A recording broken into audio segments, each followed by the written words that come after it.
जो बात नबी की सुन्नत से टकराए, जो बात कुरान से टकराए, उसको बिदअत कहते हैं। नबी के ना करने को बिदअत नहीं कहते। बल्कि क्यों, वजह क्या है? हाफिज अस्सलामु अलैकुम वरहमतुल्लाहि तआला वबरकातुहू। तो आज हम लेकर आए हैं अल्लामा फारूक खान रज़वी साहब के इस वीडियो को लेकर, जिसमें हम ये जानेंगे कि अहले सुन्नत वल जमात और देवबंदी वहाबी इन तमाम चीज़ों में फ़र्क क्या है, हम उनसे अलग क्यों हैं, वजह क्या है। इन तमाम चीज़ों को अगर आपको किताबों के हवाले से अगर जानकारी करना है तो अल्लामा फारूक खान रज़वी साहब की इस वीडियो को आप ज़रूर देखें। कि आप अपने अहले हदीस बोलते हो तो हमें ये उसूल दिखाए ना, किस किताब में लिखा है। रसूल की कोई हदीस सुनाए, सहाबा का कोई कौल सुनाए, किसी इमाम का कोई कौल दिखाए कि जो काम रसूल ने नहीं किया वो काम बिदअत हो जाता है। ये बिदअत की तारीफ कहाँ लिखी है? बिदअत की तारीफ ये नहीं है, बल्कि आइए बिदअत की तारीफ क्या है मैं नहीं कहता, बल्कि आइए आपको सामने दिखा देता हूँ। इनके मुसल्लम अल्लामा इमाम जो बहुत बड़े इनके इमाम माने जाते हैं, सुनिए वो बिदअत की तारीफ कहते हैं मजमुउल फतावा। हाफिज इब्ने तैमिया, जिसको ये बहुत बड़ा आलिम मानते हैं, ये लोग देवबंदी भी हजरात मानते हैं, अहले हदीस हजरात भी मानते हैं।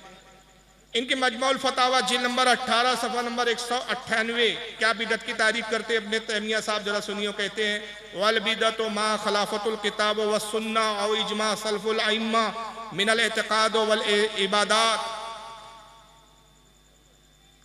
क्या कहते हैं? वल बिदअतु मा खिलाफतुल किताब व सुन्नत औ इजमा सलफुल उम्मत मिनल एतिकादात वल इबादात। कहते हैं बिदअत उसको कहते हैं, बिदअत की तारीफ ये है कि जो अल्लाह की किताब के हुक्म के खिलाफ हो, रसूल की सुन्नत के खिलाफ हो, इजमा के खिलाफ हो, एतिकाद और इबादात के अकीदे के खिलाफ हो। यानी बिदअत की तारीफ मुख्तसर लफ्ज़ों में जो उन्होंने इतना फैला के कहा, मैं कहूँ कि जो बात नबी की सुन्नत से टकराए, जो बात कुरान से टकराए, उसको बिदअत कहते हैं। नबी के ना करने को बिदअत नहीं कहते। बल्कि क्यों, वजह क्या है? हाफिज इब्ने कसीर, इमाम इब्ने हजर अस्कलानी, माफ करें, इमाम इब्ने हजर अस्कलानी रहमतुल्लाह अलैह बिदअत की तारीफ करते हुए बयान करते फरमाते, जो काम रसूल ने नहीं किया, जो काम सहाबा ने नहीं किया, उससे सिर्फ ये साबित होता है कि ये काम सुन्नत नहीं है। क्या साबित होता है उससे? सिर्फ क्योंकि अगर हुजूर वो काम कर लेते तो वो काम क्या बन जाता? सुन्नत। सहाबा कर लेते तो वो हो जाता सहाबा की सुन्नत। वो काम ना सहाबा ने किया ना रसूल ने नहीं किया, इससे सिर्फ इतना साबित हुआ कि ये सुन्नत नहीं है। फिर इमाम इब्ने हजर अस्कलानी आगे कहते हैं ऐसे काम जो नबी और रसूल सहाबा ने नहीं किए उसे बिदअत नहीं कहा जाता। इससे सिर्फ ये साबित होता है कि सुन्नत नहीं है। बिदअत उस काम को कहते हैं जो रसूल की सुन्नत से टकराए, जो नबी की सुन्नत को फना कर दे, जो नबी की सुन्नत को खत्म कर दे। और फिर उन्होंने बड़ी मिसालें दी। मिसाल के तौर पे जुमे का खुतबा अरबी में रसूल ने दिया, अगर कोई कल उर्दू में दे तो ये होगा सुन्नत के खिलाफ। हुजूर ने ईद की नमाज में अजान नहीं दी, अगर कोई ईद की नमाज में अजान दिलवाए तो ये हो गया बिदअत। अल्लाह के नबी सल्लल्लाहु अलैहि वसल्लम ने जुमे के दिन जब खुतबा दिया तो पहले खुतबा दिया फिर नमाज पढ़ाई। ईद के दिन आपने पहले नमाज पढ़ाई फिर खुतबा दिया। जो नबी ने किया वो सुन्नत बन गया। अब कोई ईद की नमाज से पहले खुतबा पढ़े, ईद की नमाज बाद में पढ़ाए, जुमे की नमाज में पहले नमाज पढ़ाए फिर खुतबा पढ़े, ये हो गया बिदअत की, ये सुन्नत के खिलाफ। सिर्फ सहाबा ने नहीं किया, रसूल ने नहीं किया, इससे सिर्फ ये साबित हुआ कि वो सुन्नत नहीं है।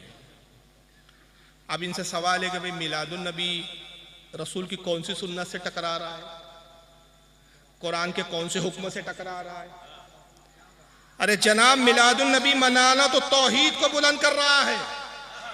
नबी की मिलाद मनाना उलूहियत के दावे को मजबूत कर रहा है कि अल्लाह एक है। वजह यह है कि हमारे उलमा की ये दूर अंदेशी है। हमारे उलमा ने, हमारे अकाबरीन ने देखा कि पिछली कौमें अपने अंबिया के मुजज़ात को देखकर गुमराह हुई है। जब ईसा अलैहिस्सलाम के मुर्दे जिलाने को कौम ने देखा, ईसा के अंधों को बीना करते हुए मुजज़ों को देखा, हज़रत ईसा के कोड़ी को दूर करते हुए देखा, तो लोगों ने कहा खुदा है, खुदा के बेटे हैं। हज़रत उज़ैर को 100 साल के बाद जिंदा होते हुए और बेदार होते हुए देखा, लोगों ने कहा खुदा के बेटे। हमारे नबी के मुजज़ात तो हज़रत उज़ैर से भी ज़्यादा है, जनाब ईसा से भी ज़्यादा ज्यादा है। कहीं ऐसा ना हो आने वाले दौर में इनको खुदा का बेटा ना कह दिया जाए, खुदा ना कह दिया जाए। उलमा ने कहा मिलादुन नबी मनाओ, हर साल अपने कौम को बताओ मुस्तफ़ा पैदा हुए हैं, बाप अब्दुल्ला था, माँ आमना थी, खुदा के बेटे नहीं बंदे हैं। जो पैदा होता है वो बंदा होता है, खुदा नहीं होता।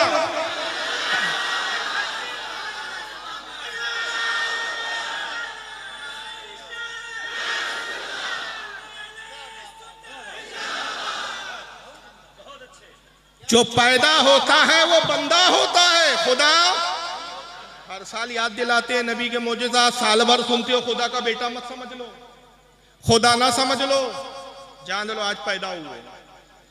खुदा वो है लम यलिद वलम यूलद, जिसने ना किसी को जना ना किसी से जना गया। ये तारीफ है खुदा की। खुदा पैदा नहीं होता, खुदा से कोई पैदा नहीं होता। तो ये तो हमने तौहीद को बुलंद किया, सुन्नत से टकराया नहीं। ये ऐन सुन्नत के तकाजे के एतबार से हुआ, ऐन रसूलुल्लाह की तबलीग के दीन के मुताबिक हुआ। तो इसको आपने कैसे बिदअत कह दिया? चलिए आइए, हो सकता है इब्ने तैमिया के बारे में आप कहते बड़ी बेशर्म कौम है, कहेंगे भाई इब्ने तैमिया पैगंबर नहीं, हम उनके कौल को नहीं मानते, इब्ने हजर अस्कलानी को नहीं मानते। अच्छा चलो, रसूल को तो मानोगे और सियासित्ता की हदीस सुन लो। अब आपको सियासित्ता का ही बहुत बुखार रहता है, तो आइए जरा सुनिए सियासित्ता में क्या है।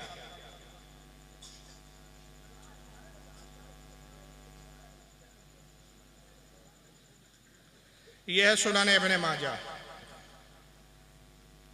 अब ये तो सियासित्ता में शामिल है, हदीस की 6 किताबों में।